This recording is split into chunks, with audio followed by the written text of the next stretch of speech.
Hello team, how's it going? Welcome back to a new video. So today I want to talk to you about what my training would look like if I was joining the British military today.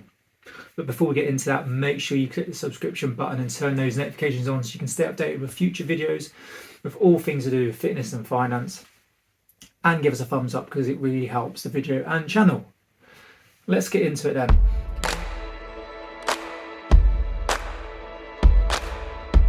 My training would look completely different to what it would have done or what I did do back when I joined.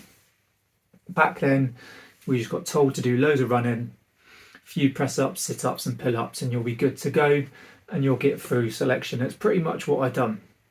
But we've advanced now, there's a lot more information out there.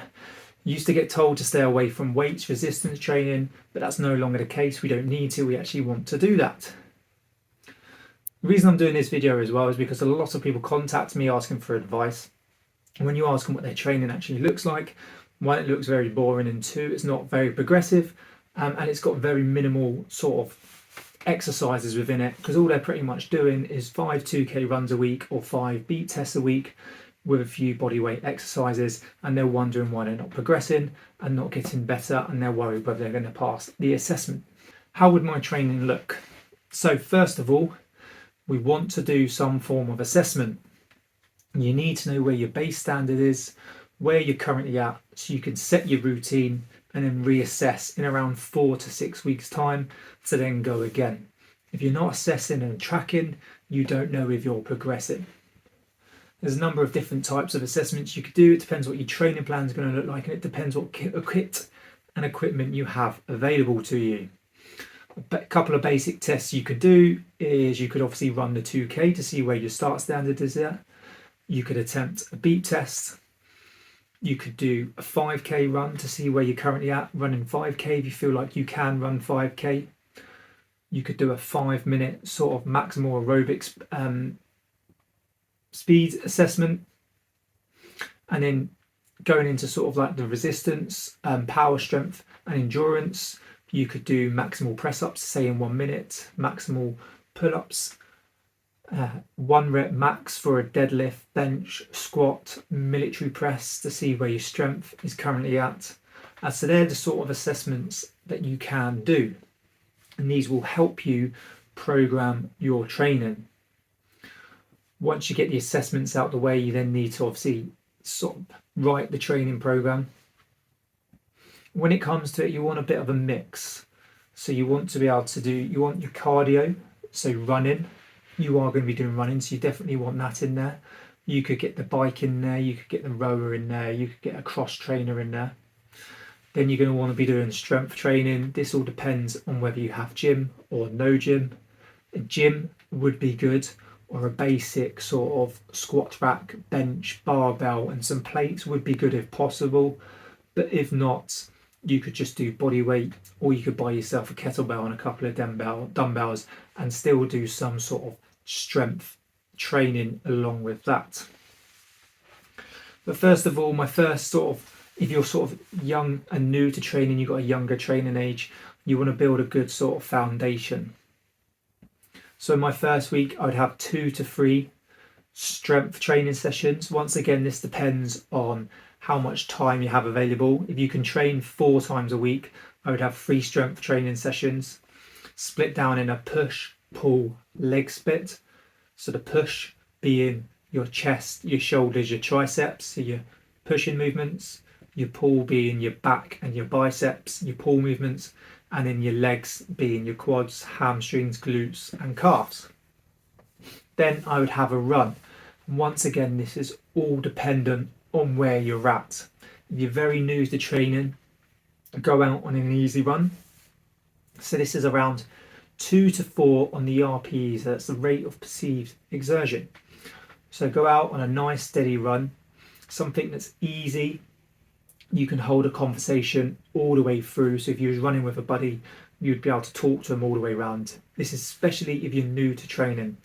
If you're slightly more intermediate or advanced, then go out on a steady run.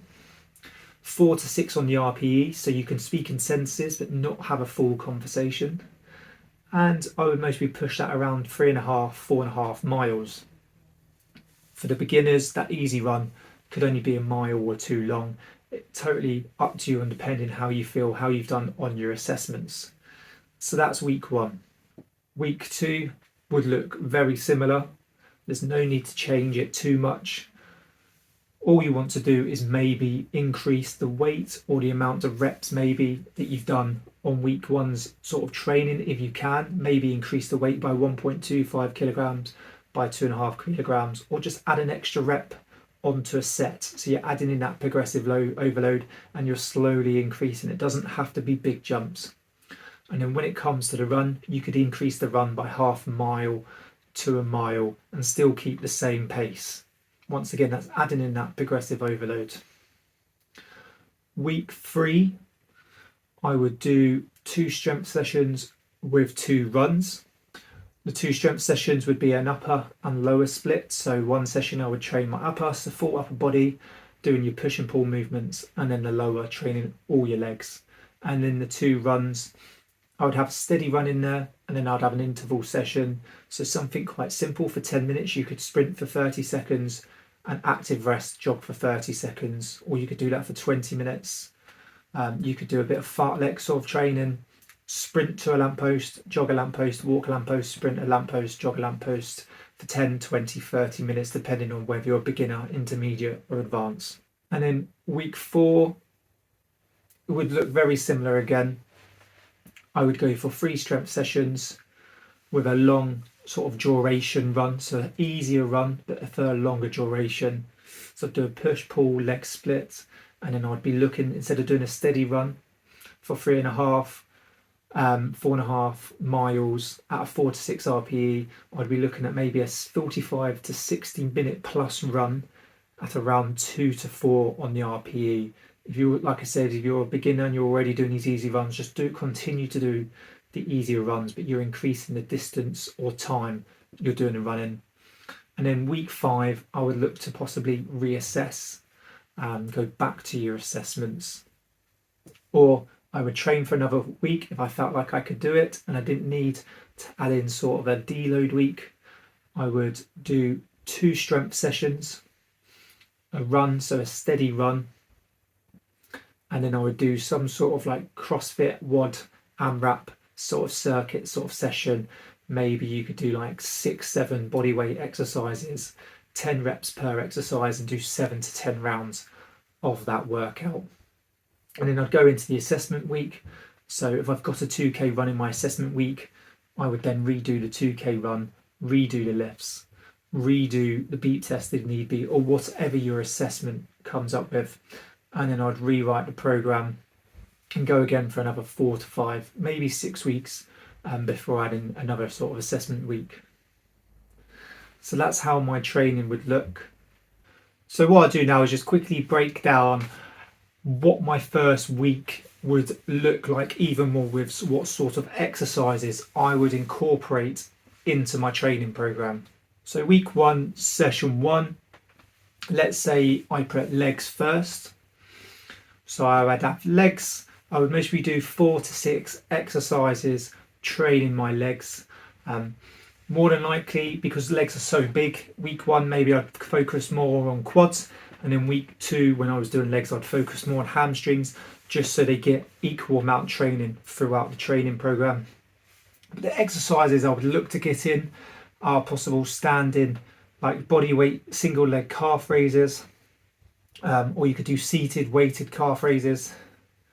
Definitely a back squat more than likely in the first week, and then the second week you could look to do a front squat. You could have a goblet squat in there with a kettlebell, some prisoner squats, glute bridges, whether that's body weight or with a barbell on a bench. You could have some Romanian sort of deadlifts, so RDLs, working the hamstrings. You've got jump squats, jump lunges. You could have sort of like weighted, like barbell or dumbbell, rear lunges, front lunges, step ups onto a box. So they're the sort of exercises I'd look to get in, around 4 to 6 exercises and around 16 to 20 sets for that session. So you could be looking at anything around 3 to 5 sets per exercise.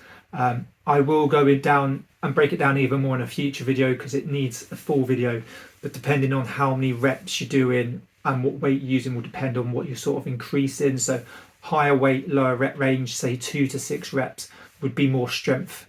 2 to 4 would be more power. If you're pushing 6 to 12 reps, you're looking at more hypertrophy. 12 reps plus, you're looking at more endurance. More reps you're doing, you're more than likely going to do less sort of sets. So that's how that would look for the leg session. Then I would move on to push. So once again, this is your chest, your triceps, your shoulders. Bench press for sure, maybe a strict shoulder press or push press. You can have lateral raises, press ups, tricep dips, whether that's on a bench or on the bars. Incline bench press, decline bench press. You could have a dumbbell press. You could have chest flies, lateral raises, front raises, reverse flies. You could do that in pull as well because it is your rear delts, it's more back.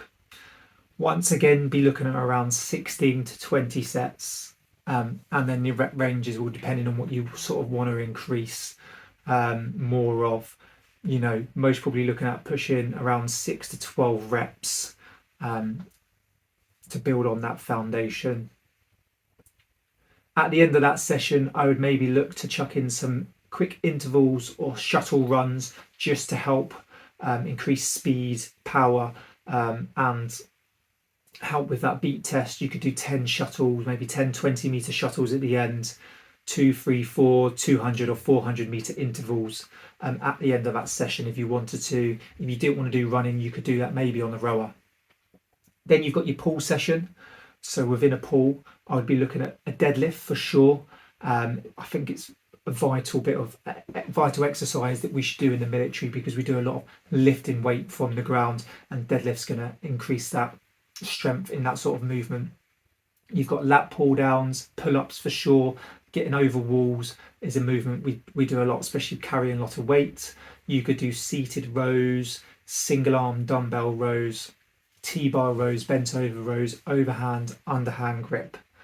Once again, 4 to 6 exercises, 16 to 20 reps, and maybe pushing 6 to 12 reps. And then for the deadlift, 3 to 7 reps, 3 to 8 reps maybe, not going as high on the rep range, but going slightly lower with a higher weight. You could add in the shuttles or intervals after that session instead of the push if you wanted to. And then for the run, maybe if I was intermediate advanced, I'd be looking at around 3.5 to 4.5 mile run, maybe a little bit further.